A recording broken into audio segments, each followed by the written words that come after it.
Na madrugada do dia 21 de maio,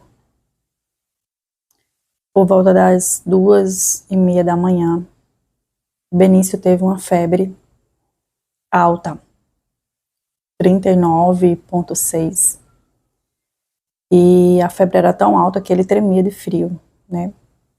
Eu me recordo que ele fez uma coisa que ele nunca tinha feito antes. Ele falou que estava vendo um bicho na parede.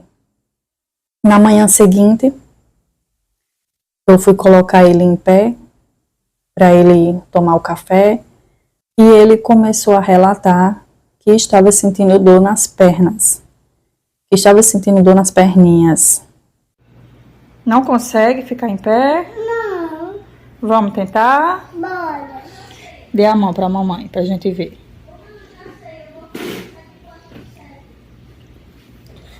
Vem, mãe, vem. Dói? Onde é que dói? Mostra a mamãe. Onde é que dói? No pezinho? No pezinho. Durante o dia ele foi ficando mais molinho, começou a apresentar vômito. E nisso a gente levou ele a uma UPA. Ele ficou nessa UPA, ele foi medicado. O médico pediu um hemograma, um exame de dengue, porque ele apresentava umas manchinhas arroxeadas pelo corpo. E as manchinhas não eram bolinhas, como se era como fossem riscos de caneta bem fininha assim, roxo. Aí eu falei, cara, isso é meningite. E o exame de dengue deu negativo, o hemograma deu normal. E quando a febre baixou, Benício foi para casa, né? E sempre é uma gripe, parece uma gripe, uma virose. Sempre é tipo assim, né? A gripe, uma virose de pirona, hemograma descansado. Pirona, hemograma descansar. Mas nessa hora a bactéria já estava, né? A gente não sabia, mas já estava detonando ele. Aí quando eu peguei ele 9 da noite, eu já fiquei naquela, pô, o meninão não tá bem, o meninão não tá bem. Na madrugada do dia 22, eu escutei Benício emitindo um som da rede.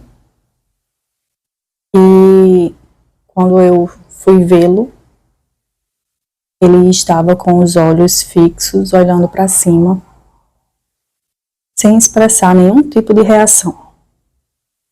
Ele não respondia às nossas perguntas e a gente tentava conversar com ele, Benício, a gente tentava dialogar, tanto eu como o pai, mas ele não respondia.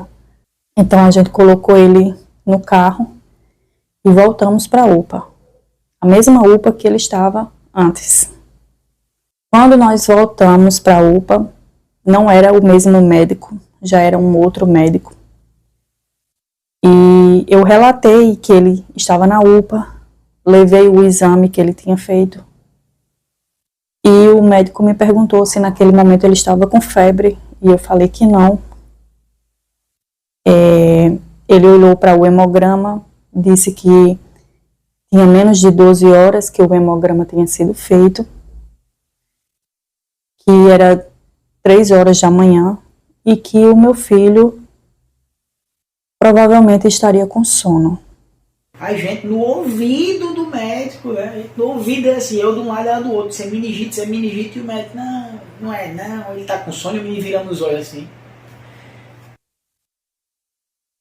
Em momento nenhum, ele se levantou da cadeira. Em momento nenhum, ele pediu para ver o meu filho. Era 3 horas da manhã, eu estava chorando, falando para ele que o meu filho não estava bem, que o meu filho não estava falando, que o meu filho estava mole, que o meu filho não estava respondendo. E diante do meu nervosismo, ele viu que eu não estava bem, que eu não estava satisfeita. Ele falou que, como eu estava muito nervosa, se fosse para me tranquilizar, eu poderia deixar o menino deitado em um leito lá, que ele ia colocar o menino em observação. Ela tá já no leito, se aconchegando no leito, acompanhada de 2 enfermeiras. Quando elas comentam que não estão achando ele muito bem, seria interessante se a gente fosse para um hospital e dar a dica de a gente ir para o hospital da mulher. Né? Que foi essa dica que salvou a situação, né? E assim a gente fez. A gente colocou o nosso filho no carro e a gente desceu para o hospital da mulher. Na metade do caminho, ele começou a fazer um som estranho, como se não estivesse conseguindo respirar. E alguns minutos depois, ele começou a convulsionar nos meus braços. Quando a gente chegou no hospital da mulher, o meu marido dava voltas e voltas e a gente não conseguia encontrar a porta. Era mais de 3 horas da manhã, a gente só conseguia ver aquele monte de porta de vidro. Então naquele momento, 4 da manhã, a mulher atrás, no banco de trás, dizendo: o menino tá morrendo, uns barulhos estranhos. Quando eu olhei pro hospital, um monte de pino no chão assim, e eu vi aqueles pinos tampando assim, ninguém passa aqui, né? Mas ali era a entrada. E ele parou o carro lá no meio mesmo da pista que tinha e saiu correndo com o meu filho nos braços, pedindo por ajuda, pedindo que salvem meu filho. E eu saí gritando, né? Socorro, salva o menininho! Socorro, salva ele, meu Deus! Aí eu acordei todo mundo. Tanto que quando a gente chega na porta, o segurança abre a porta, já tem 3 mulheres, que eu vi assim, 3 mulheres, né? Do hospital, as médicas, dizendo: é por aqui, é por aqui. E o meninão no meu braço assim, aí eu peguei assim, coloquei nessa mesa aqui.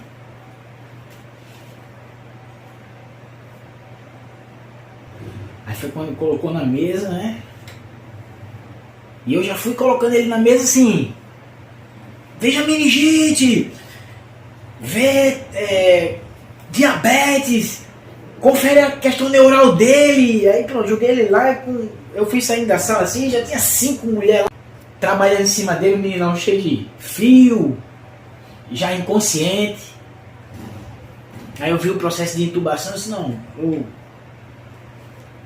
foi quando eu decidi ligar pra minha mãe, meio desespero. Eu liguei pra minha mãe, meu Deus, imagina se acordar como minha mãe foi acordar, né? Eu liguei pra minha mãe e disse: mãe, eu não acredito, o menino tá sendo entubado. Aí ela começou a chorar, eu disse: ele tá sendo entubado, mãe. E aquele era o procedimento que ia salvar ele, né? Mas assim, e pra mim, né, assim, eu como policial, já mais de 20 anos, eu já vi aquelas situações inúmeras vezes, né, da pessoa tá perdendo o familiar dela, e nos meus braços, né, eu socorrendo assim, já vi cenas horríveis assim na minha frente, e eu falava assim: não, eu imagino, vai dar tudo certo. Mas quando foi comigo, é muito diferente, rapaz. Algum tempo depois, a médica apareceu, se apresentou como pediatra e falou que nosso filho estava entubado, que eles tinham sedado ele para controlar as crises convulsivas e que ele ia ser encaminhado para a UTI. Por volta das 7 horas da manhã, a equipe do SAMU chegou para levar o meu filho, a SAMU Alfa 01, levou o meu filho para a UTI pediátrica. Aí assim, nesse meio tempo, né, ele vai pra UTI, eu fico assim, eu não consigo assistir um vídeo dele nesse meio tempo, né? Uma foto eu ainda via, mas um vídeo, aquilo me torturava, eu não conseguia ver vídeo dele. Porque assim, meu Deus, a gente pensou mesmo que ele ia morrer, né?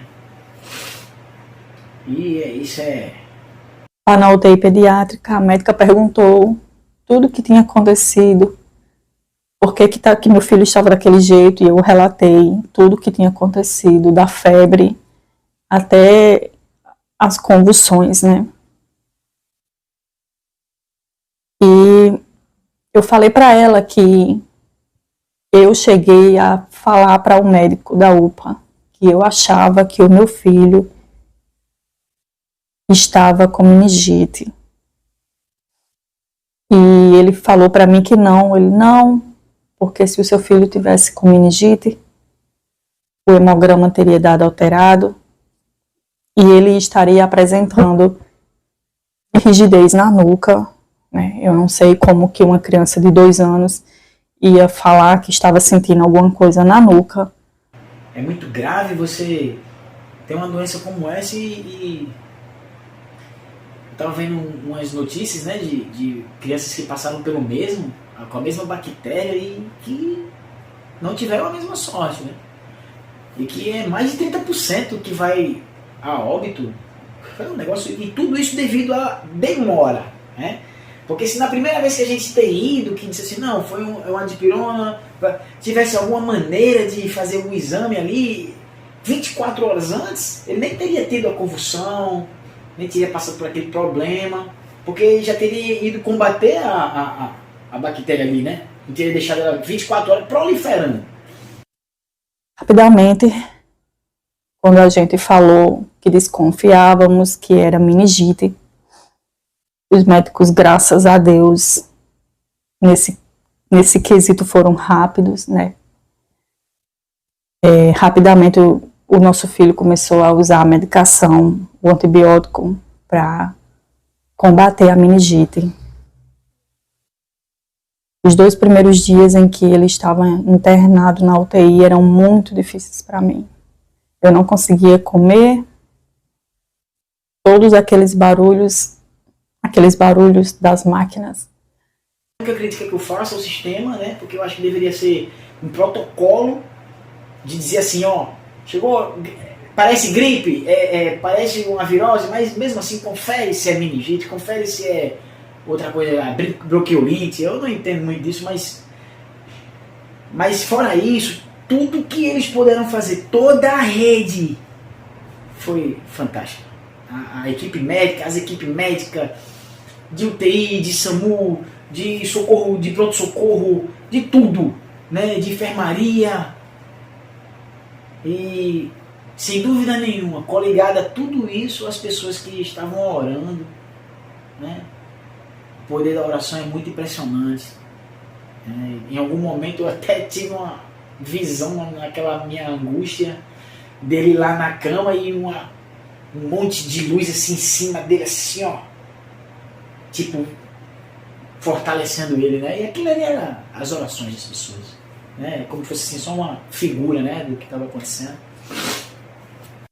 E chegou um momento em que a médica explicou para mim que elas teriam que fazer um exame chamado LICO, que era para retirar um líquido da medula dele, para fazer o exame para confirmar a meningite. E foi feito esse exame. A médica, quando tirou o líquido, veio me mostrar e explicou que esse líquido é para sair transparente, como a água, e que o líquido do meu filho estava turvo, parecendo uma água de coco, o que confirmava, assim, que ele estava com alguma alteração ali e que poderia, sim, ser a meningite. Com 24 horas saiu o resultado e confirmou que era a meningite pneumocócica. A bactéria pneumococo, que elas explicaram para mim que é a mesma que causa pneumonia, que causa dor de garganta, que causa otite, né? Meu filho sofre de sinusite, né? E elas falaram que, inclusive, uma sinusite não tratada poderia ter sido a causa da meningite. a carteira de vacina do meu filho, ela está em dias das vacinas do SUS, né? Todas aquelas vacinas do calendário infantil que sobre meningite, ele tomou todas, né? Ela explicou para mim que existe as vacinas que o SUS não cobre, né? As particulares, que era importante, né, que o nosso filho fosse vacinado com essas vacinas. E explicaram para mim que mesmo uma pessoa vacinada, ela pode ainda ter uma meningite, né? Não tão grave, né? Elas esperam que seja uma coisa mais leve, né? Com o passar dos dias, elas foram me falando que elas iam começar a fazer o desmame das sedações para ver como ele ia reagir, né? Se ele ia começar a despertar, né? Graças a Deus, com o passar dos dias, né? A infecção foi caindo, né, no sangue. Os exames começaram a ficar bons. E chegou o dia tão esperado pela gente, que foi o dia da exturbação dele, né? Foi um dia muito nervoso, porque elas explicam pra gente que às vezes corre o risco da criança não reagir bem e precisa voltar pro tubo. Então era uma emoção, um nervoso, mas graças a Deus deu tudo certo. E Benício reagiu muito bem à exturbação. Começou a se alimentar pela sonda nasal, né, uma sonda que elas colocam pelo narizinho. Com alguns dias depois, a gente começou a oferecer comida pela boca e ele foi aceitando e ele foi evoluindo. E elas começaram a falar em transferir ele para uma enfermaria, né? Nisso ele começou a apresentar febre novamente e o exame de infecção dele subiu mais uma vez, né? E nisso elas desconfiaram que era o catete central no pescoço dele, né? Que ele tinha no pescoço para poder tomar as medicação. E esse catete foi retirado.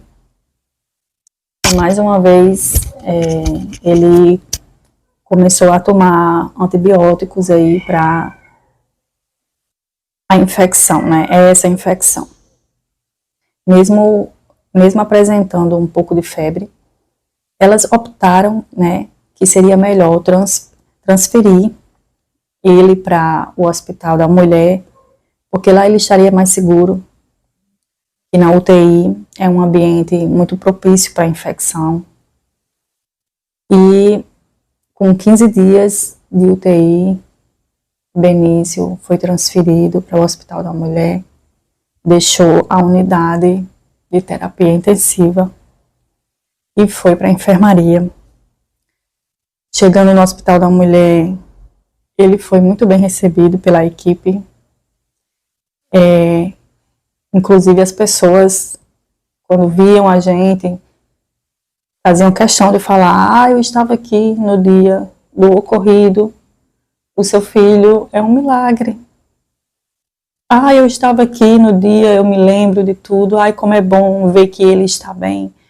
Então várias pessoas lá, né, tinham esse carinho com a gente, falaram que viam a foto dele no grupo do hospital. E para a honra, para a glória de Deus, que não nos abandonou, que escutou as nossas orações, o nosso choro, Benício, após 23 dias internado, 24 dias, recebeu alta. E a gente pôde unir a família mais uma vez. Caio, que já fazia uns dias que a gente não via, minha mãe, e foi maravilhoso, né? Hoje nós estamos com o Benício em casa, com algumas sequelas, mas gratos pela vida dele, porque Deus operou na vida dele. Deus não nos desamparou em nenhum momento. E hoje a gente vê que o meninão tá num processo de recuperação que é lento, mas só em estar com ele, né? Graças a Deus. E o nosso filho está com a gente, está vivo. E nós temos muito o que agradecer. Agradecer também as inúmeras pessoas que nos ajudaram, não só com vaquinha para fazer os exames dele, para pagar a anestesista, mas para as muitas e muitas pessoas que oraram por ele, que mandaram mensagens para mim, gente que eu não sei quem são, mas que fizeram questão de estar ali, de falar, que estavam orando por ele, que estavam fazendo correntes de oração. Nós só temos motivos para agradecer e para dizer que Benício é um vencedor. Benício venceu a meningite pneumocócica.